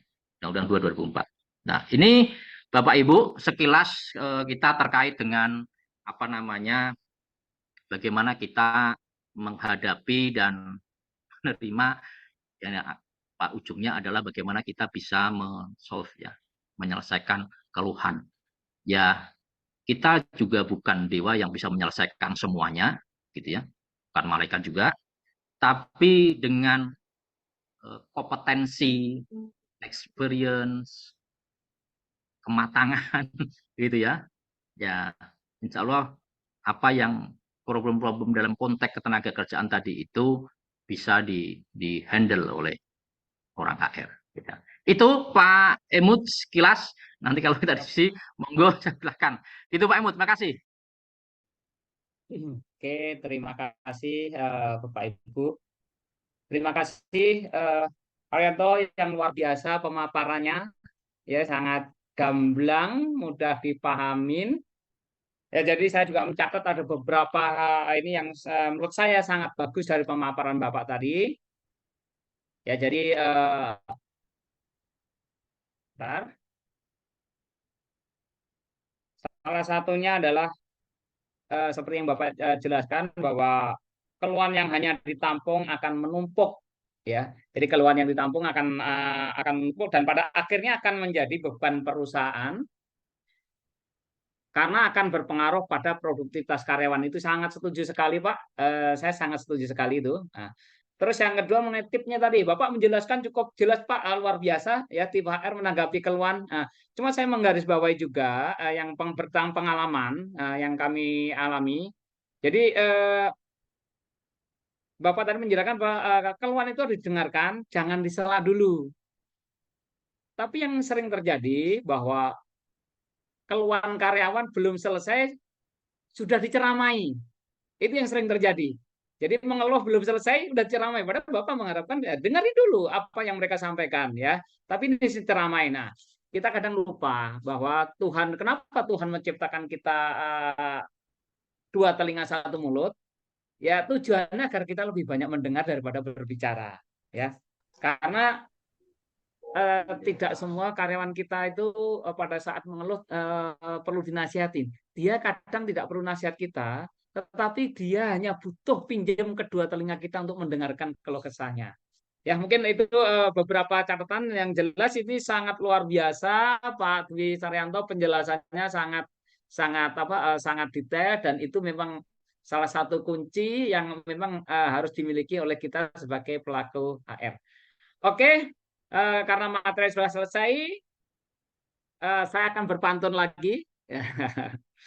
Banyak warna di pelangi karena itu ciptaan Tuhan. Karena pemaparan materi sudah selesai, selanjutnya saya buka untuk sesi pertanyaan. Silakan untuk yang mau Bapak Ibu yang mau bertanya, silakan raise hand. Ya, silakan yang mau bertanya. Silakan raise hand. Ada yang mau bertanya Bapak Ibu? Kalau tidak ada, tadi ada saya mencatat ada beberapa pertanyaan Pak Dwi Saryanto yang ditulis lewat chatbox. Ya, saya bacakan nih Bapak ya. Dari Eva Satriana di Bekasi Bapak. Jadi beliau menanyakan sebagai HR, bagaimana kita menyelesaikan masalah karyawan dalam konteks masalah pribadi. Sekali lagi beliau menanyakan sebagai HR kita bagaimana kita menyelesaikan masalah karyawan dalam konteks masalah pribadi. Dia mencontohkan, ya beliau mencontohkan karyawan yang terlilit kasus pinjol. Bagaimanapun ini juga pengalaman kami Pak, karyawan kita terlilit kasus pinjol yang pada akhirnya itu mengurangi semangat kerjanya dia yang akhirnya berpengaruh terhadap produktivitasnya. Mungkin pertanyaan dari Ibu Eva Satriana di Bekasi bisa dijawab Pak. Monggo silakan Pak Dwi. Pak Ibu, terima kasih Ibu dari Bekasi ya. Nah ini itu betul Pak Ibu. Memang sekarang lagi tren itu apa namanya pinjol itu ya, lagi tren. Dan masalah itu muncul bukan hanya kepada pekerja yang punya apa namanya problem pinjol. Masalah kadang juga muncul kepada temennya atau kemudian kepada perusahaan bahkan. Karena apa? Seperti yang kita lihat di media gitu kan ya. Itu penagih-penagih pinjol itu kan luar biasa itu. Menggunakan apa namanya? Menggunakan segala cara untuk bisa menagih. Ya kan ya. Baik itu teman-temannya diteleponi, ya kadang nanti perusahaannya diteleponi, perusahaan kagak ngerti apa-apa ditelepon gitu kan ya. Nah, bahkan saya membantu salah satu perusahaan itu agar meminta menyusun PP ya, menyusun PP itu bagaimana mengatasi kayak begitu itu. Akhirnya dimasukkan di dalam PP-nya. Nah, kayak gitu kan. Jadi masalahnya bukan hanya kepada pekerjanya yang punya pinjol, tapi juga bisa menjadi kepada apa namanya karyawan atau temennya bahkan pada perusahaan. Nah, bagaimana kita ngatasi gitu? Ini memang salah satu dampak buruknya ya. Impact buruknya kemudahan transaksi ya, media online semuanya ya. Yang tidak bisa kita cegah juga. Nah, bagaimana proses atau kita membantu mencegah itu? Yang pertama menurut saya adalah nanti yang lainnya diskusi menambahkan sih lebih bagus ya. Menurut saya adalah kita jangan lupa tentang edukasi, ya, sosialisasi terkait dengan perkembangan medsos, perkembangan kayak begitu itu perlu kita sosialisasi. Impact dan banyak. Jadi HR itu melakukan training jangan hanya tentang apa namanya penyesuaian job pekerjaan gitu, tapi berkaitan dengan perkembangan bisnis juga perlu kita lakukan edukasi pada karyawan agar karyawan juga memahami tentang bisnis perusahaan, pekerja perusahaan. Sehingga kemudian dengan pemahaman terhadap bisnis perusahaan itu juga membantu mindset dia dalam konteks tadi, keluhan dan lain-lain. Itu yang kaitannya dengan perkembangan teknologi seperti itu juga plus minusnya, sehingga juga dia bisa mengontrol juga terkait dengan itu. Ya, jadi yang pertama adalah edukasi. Yang kedua, kan nggak bisa juga kemudian kita membantu dia karena pinjol itu karena kebutuhan terus dia pinjam gitu kan, nggak bisa juga kita bantu duit ya orang bapak belur kita kan. Tapi mungkin seperti tadi karena konteks edukasinya tadi itu bisa memilahkan mana yang penting dan perlu, mana yang perlu saja gitu kan ya. Jadi yang penting dan perlu itu yang mungkin itu dalam konteks edukasi. Yang kedua tindakan kita adalah teman-teman mungkin untuk membantu karyawan kita gitu ya, membantu karyawan kita, coba apa namanya munculkan kekuatan ekonomi bersama. Yang saya maksud bahasanya kok kalau tinggi ekonomi bersama. So simpelnya adalah coba bangun koperasi, optimalkan di internal. Karena kasihan juga teman-teman itu kalau kemudian tidak ada saluran di internal begitu, kemudian dia pinjamnya keluar kan. Coba optimalkan koperasi gitu. Bentuk kayak tempat saya dulu ya. Tempat saya banyak dulu utang-utang pinjam karena ke perusahaan itu susah. Hanya dapat 300.000. Terus kemudian 300.000 gitu karena ya dari perusahaan kan nggak ada bunga kan gitu. Nah, tapi terus kemudian dengan situasi seperti itu ada karyawan yang kemudian lumayan berkecukupan duit atau mungkin ya bagaimana caranya dia membuka pinjaman karyawan. Karyawan pinjam-pinjam ke dia, karyawan gitu. Tapi bunganya lumayan tuh lebih tinggi dari bank. Kan kasihan tuh. Nah, banyak yang begitu tuh. Pinjam ke dia 5 juta, 10 juta begitu ya. Bunganya kan lumayan. Ini lumayan. Nah, coba bangunlah koperasi. Tempat saya kemudian saya bentuk tuh koperasi. Ada nama simpanan pokok, simpanan wajib itu digaji gitu ya. Simpanan sukarela lah. Itu kemudian kita kelola, apalagi kalau karyawannya banyak kan. Dengan simpanan pokok, simpanan wajib aja mungkin sudah bisa. Tempat saya simpanan pokok hanya 50.000, simpanan wajib 10.000 sebulan. Seluas lumayan. Itu bisa dikembangkan, dikelola. Kalau apalagi karyawannya banyak kan. Nah, untuk pinjam-pinjam tadi itu. Jadi mencegah karyawan biar nggak pinjam ke luar yang dampaknya kayak begitu tadi ya. Tapi sekali lagi edukasi juga penting ya. Kalau orang ya siapa sih nggak mau duit gitu ya, pegang duit ya pasti habis gitu ya. Nah itu yang edukasi itu yang penting. Karena jangan sampai sudah dibuka perusahaan, kooperasi juga ada, semua ya pinjemin semua. Nah, kemudian di luar juga pinjam semua. Nah, pada akhirnya benar yang sampaikan Pak yang tadi. Dampaknya produktivitas. Karena apa? Ada di perusahaan saya yang lama gitu. Pinjaman di koperasi itu sampai gajinya udah habis, udah potong. Jadi koperasinya kita tegur juga. Kalau ngasih pinjaman jangan sampai nanti gajinya dipotong itu habis. Nggak boleh. Pulang harus masih bawa duit gitu. Lebih bayangkan kalau kemudian akhir bulan gajian ternyata duitnya nggak ada. Terus besok mau kerja udah rarasan. Sudah hidup segan mati tak mau kan. Males gitu kan. Nah, itu menurut saya Pak Amut. Edukasi itu coba orang HR yang lebih mumpuni, mengerti, lebih bijak tadi itu coba berikan. Nah, kalau saya sampaikan kepada teman-teman karyawan, coba double gardan. Jangan terbuai dengan pendapat tadi perusahaan. Double gardan. Apa yang bisa dilakukan di luar? Apa, entah makler, entah apa. Ya, itu salah satu juga bagian materi edukasi gitu ya. Nah, menurut saya itu Pak. Ya, kalau kita mau bantu tutup utangnya kan babak belur Pak. Ya itu hanya apa namanya edukasi, kemudian membuka sarana untuk agar karyawan. Kalau koperasi kan bunga kecil dan nanti kan SHU-nya dibagi juga kepada mereka, anggota lagi, karyawan lagi gitu ya. Dan mereka yang mati, mereka membayar, dan mereka yang diterima mereka juga. Nah, mungkin itu salah satu. Kalau ada yang lainnya menambahkan silakan gitu ya. Menurut saya begitu. Oke, Gitu, Pak. terima kasih Pak Dwi Saryanto, pemaparan cukup jelas, gamblang. Ya, jadi kunci pertanyaan dari Ibu Satria Bekasi tadi, ya, yang pertama ada edukasi. Jadi kita harus mengedukasi karyawan kita bagaimana harus membalan antara kebutuhan hidup dan gaya hidup. Karena seberapa kecilnya, ya seberapa kecilnya pendapatan kita kalau untuk memenuhi kebutuhan hidup, insya Allah cukup, Pak. Tetapi seberapa besarnya pendapatan kita kalau untuk memenuhi gaya hidup, ya nggak akan habisnya. Ya, gitu. Jadi memang sangat setuju sekali Pak Saryanto. Jadi baik, edukasi tadi sangat penting. Yang kedua, membentuk ekonomi bersama. Contohnya seperti koperasi. Sangat setuju sekali, Pak. Itu sangat baik.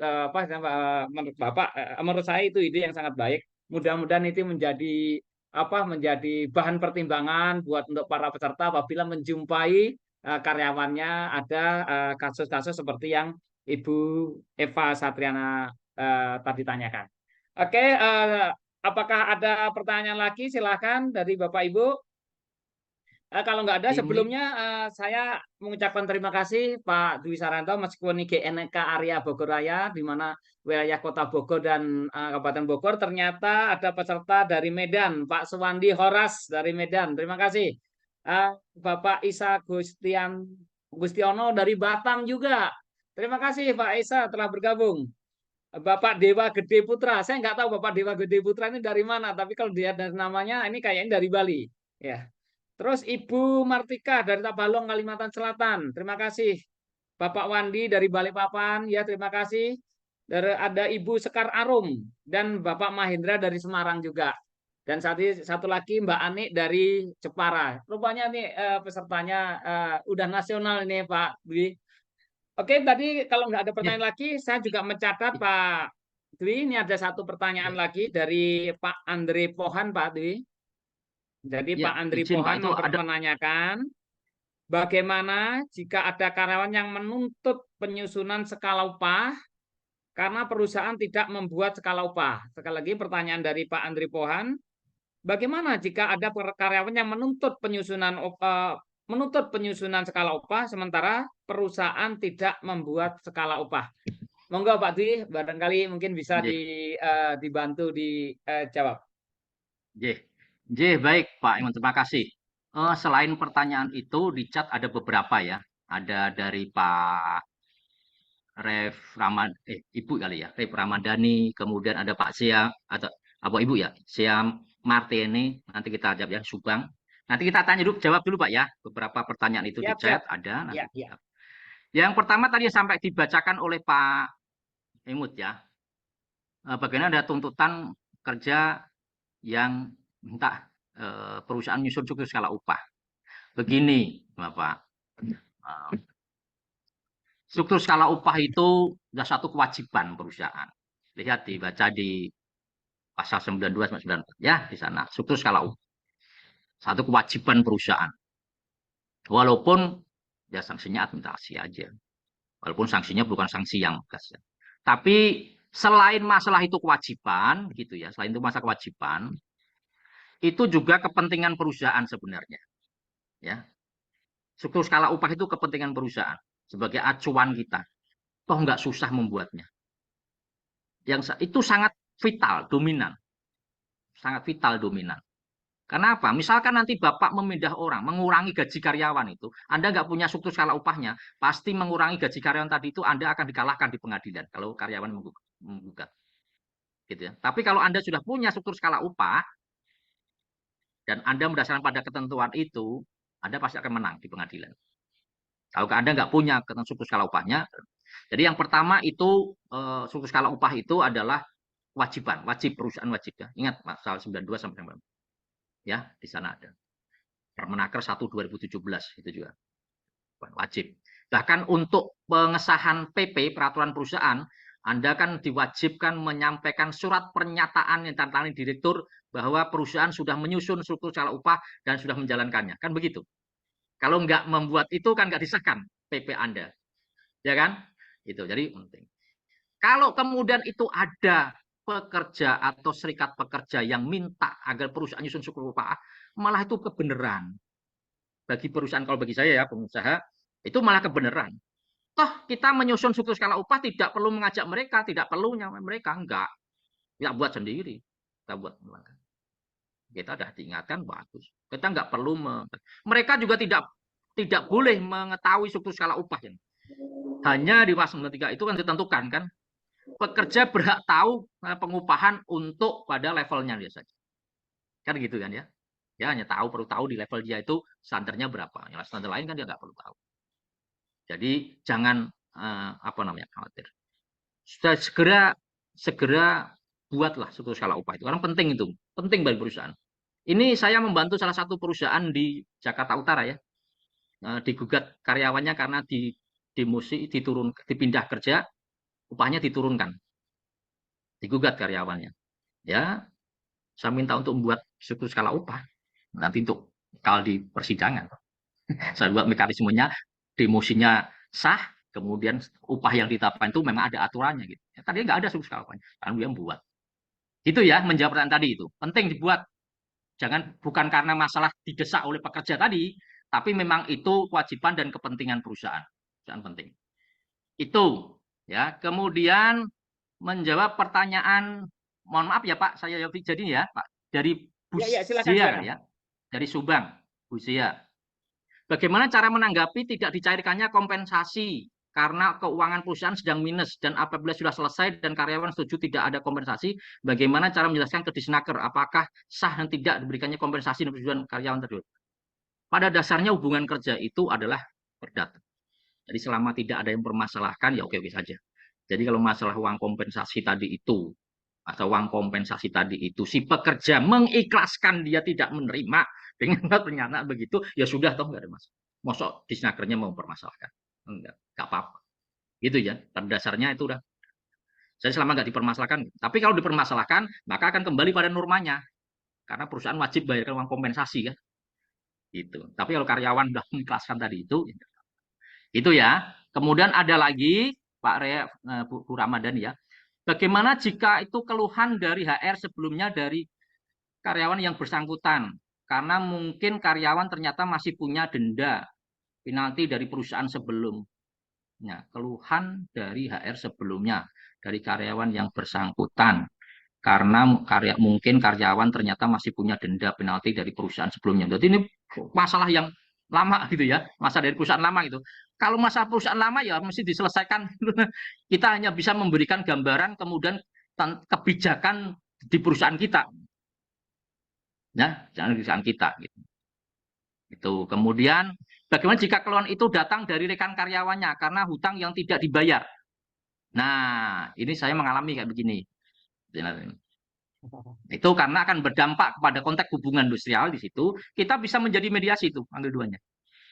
Kalau kemudian salah satu pihak minta ya, tapi kalau salah satu pihak nggak minta, nggak perlu ya, jangan kemudian inisiatif kan gitu. Kalau salah satu pihak menyampaikan ini dan daripada jadi permasalahan nanti nggak ada hubungannya, mohon kami difasilitasi untuk diselesaikan. Ya. Baru nanti panggil atau satu-satu dulu, gali ceritanya kayak tadi ya, investigasi tadi dari pelapor, dari terlapor, baru nanti kemudian dua-duanya atau kemudian dapat informasi lagi dari yang orang lain barangkali. Terus kemudian baru coba carikan rencana penyelesaiannya. Begitu. Ya kan harus dua pihak harus kita dengar kan. Itu. Kemudian dari Ibu Felicia, bagaimana cara tahu awal untuk saat rekrutmen di awal karyawan baru yang akan join tidak ada isu pinjol. Nah, ini banyak metodenya ini. Kalau kadang-kadang nggak susah terdeteksi begitu ya. Karena kan ada pinjaman-pinjaman yang bisa masuk ke LPS ya. Kalau LPS kan kita kadang bisa, kalau dulu saya waktu di bank itu bisa identifikasi dari KTP-nya dilihat di sana itu. SID. Ya, jadi informasi perbankan. Maksudnya dia ada macet atau enggak gitu. Tapi kan enggak semuanya masuk ke sana. Nah, bagaimana kira-kira kalau nggak semuanya masuk ke sana, kita bisa dapat informasi begitu itu. Agak susah, ya, agak susah. Tapi bisa juga bagaimana gitu ya. Coba kita menggali karakternya. Pada saat rekrut kan kita apalagi yang dari psikologi nih ahli-ahli kan. Nah, itu bisa personality profile, karakter orangnya. Apakah omongannya benar, apakah ini suka menipu, apakah ini orang yang berani utang gitu kan ya. Apa itu kan kadang bisa dikatakan orang yang berani bantah, orang yang berani ya, orang yang tidak takut malu. Kan ada karakter-karakter begitu tuh. Nah, bisa digali dengan entah pakai apa ya, entah pakai tool-toolnya, apakah pakai ya sekarang yang keren, yang mudah, DISC, apa pakai papi kostik, apa pakai galup dan lainnya banyak tool ya untuk menggali itu. Itu agak susah mengetahui kan masalah kan nggak kalau di apa namanya PNS tak di pegawai negeri atau pejabat negara bisa HKP ya, laporan harta kekayaan kan, baik dari hartanya maupun utangnya. Tapi kalau swasta mosok mau pakai begitu kan? Tapi setidaknya karakter orangnya yang ada. Itu beberapa pertanyaan yang ada di chat, Pak Imut. Kalau masih ada, silahkan. Kalau nggak ada, saya kembalikan Pak Imut. Oke, terima kasih Pak Dwi Saryanto. Cukup gamblang semua pertanyaan terjawab dan cukup jelas. Saya pikir karena waktu Pak Dwi ya mungkin betulnya masih ada, cuma kita batasin dulu aja.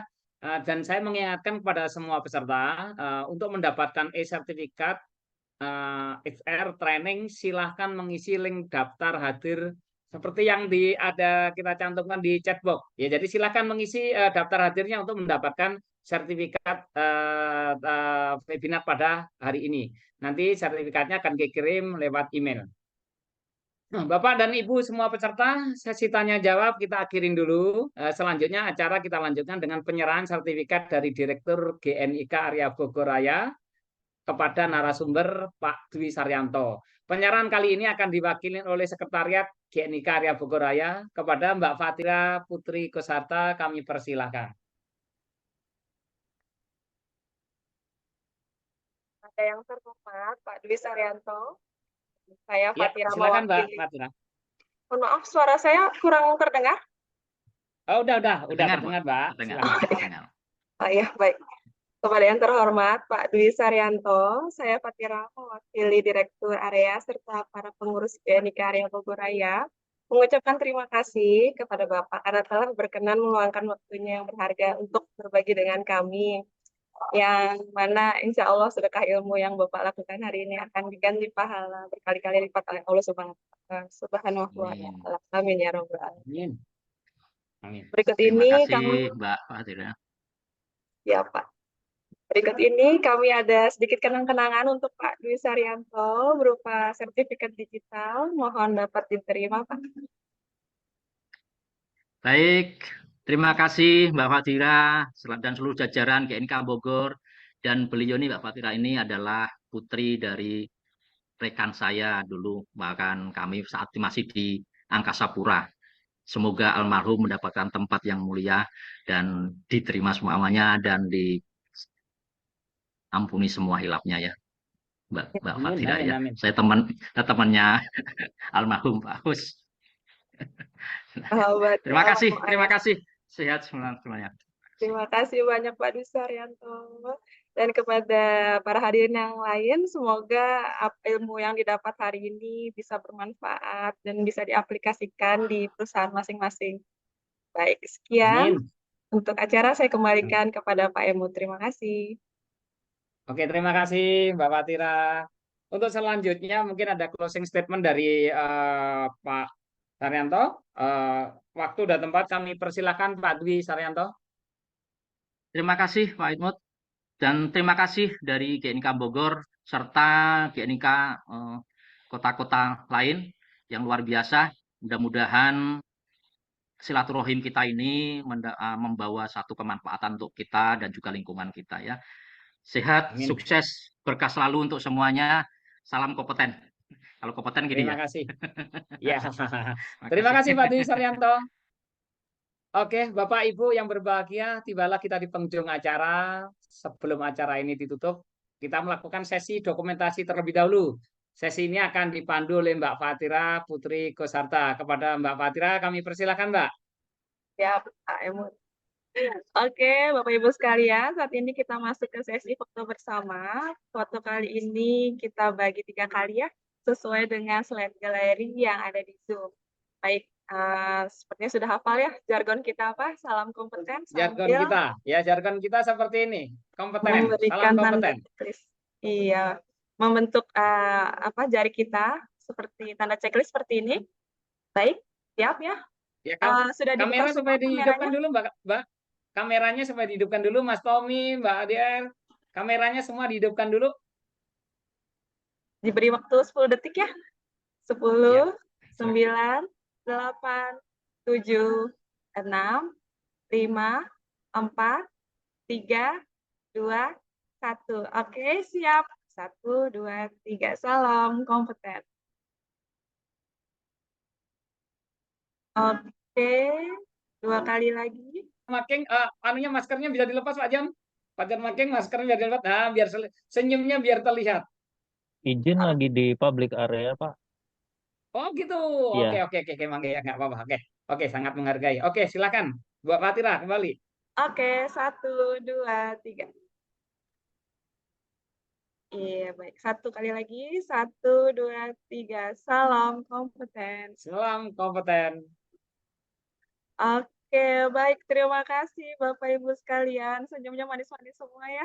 Semoga akhir pekannya hari ini berjalan lancar. Sukses selalu untuk kita semua. Assalamualaikum warahmatullahi wabarakatuh. Waalaikumsalam warahmatullahi wabarakatuh. Terima kasih. Terima kasih Pak untuk Dwi. semuanya. Terima kasih Pak Terima kasih Emo. pada seluruh panitia. Terima kasih Pontianak, semua Kalimantan, peserta mengisi acara ini. Batam. Mungkin Terima kasih. saya mungkin buat statement dulu bahwa harta semakin hari akan semakin habis, tetapi ilmu semakin hari semakin bertambah kalau kita mau belajar. Dan untuk mendapatkan informasi terkini terkait kegiatan GNK Area Bogor, silahkan masuk ke media sosial kami, ada di IG, email, YouTube, dan WA Group yang akan kami tampilkan di penghujung acara ini. Air waduk mengalir ke kolam, ikan paus pandai menyelam. Dari lubuk hati yang paling dalam, kami tutup webinar dengan salam. Saya Imut Sunardi selaku MC mewakili seluruh panitia, mohon maaf untuk segala kekurangan. Semoga kita masih bisa bertemu kembali di webinar selanjutnya. Akhir kata, wassalamualaikum warahmatullahi wabarakatuh. Waalaikumsalam.